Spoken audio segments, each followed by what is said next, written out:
কেইবিধমান ঔষধি গছৰ পাতৰ উপকাৰিতা। ১. শেৱালি ফুলৰ পাত। শেৱালি গছৰ ফুল পাত দুয়োবিধেই উপকাৰী। ইয়াৰ কোমল পাত তেলত ভাজি নাইবা টপত খোলাত ভাজি ভাতৰ লগত খাব পাৰি। কুমলীয়া পাত চোবাই খাব পাৰি। পেটৰ কাৰণে ই বেছ উপকাৰী। শেৱালি ফুলৰ শুকাই ৰাখি মাছ লগত খাৰৰ আঞ্জা খাব পাৰি।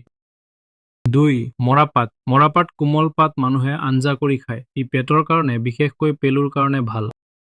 মৰাপাত পুৰ পাতবোৰ শুকাই অসমীয়া মানুহে শুকুতা তৈয়াৰ কৰে। বেছি জ্বৰ উঠিলে বা জ্বৰ মূৰত উঠিলে মূৰত বা কপালত শুকুতা পানীত তিয়াই মোহাৰি ভৰণ বা পটি লগাই দিব লাগে। পানীত তিয়াই চেপি লৈ তেল নিমখ সানি চাটনি হিচাপেও খায়। ই পেলু দমনৰ কাম কৰে। ৩. নিমপাত। মহানিমপাত এবিধ উপকাৰী ঔষধ। পেট ঠাণ্ডা কৰি ৰখাৰ বাবে আৰু পেলু দমন কৰাৰ বাবে ই উপকাৰী। তেল বা টপৰ খোলাত ভাজি ভাতৰ লগত খাব পাৰি। চুলি আৰু ছালৰ বাবেও নিমপাত উপকাৰী।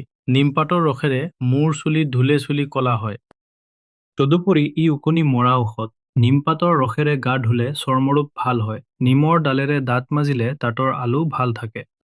নিমপাত শুকাই কাপোৰৰ মাজত আৰু শুকান খোৱা বস্তুত থলে পোক পৰুৱাই নষ্ট কৰিব নোৱাৰে। ৪. বাহক পাত বা বাহকা পাত। বাহকা পাত পানীত উতলাই ২ চামুচকৈ খালে কাহ বেমাৰ ভাল হয়। ঔষধি হিচাপে অইন ৰোগতো বাহকা পাত ব্যৱহাৰ কৰা হয়। ৫. ছজিনা গছৰ পাত। ছজিনা গছৰ পাতৰ ভাল আঞ্জা হয়। অইন পাচলিৰ লগত নাইবা দাইলত দিও খাব পাৰি। ই টনচিল ৰেগৰ ঔষধ।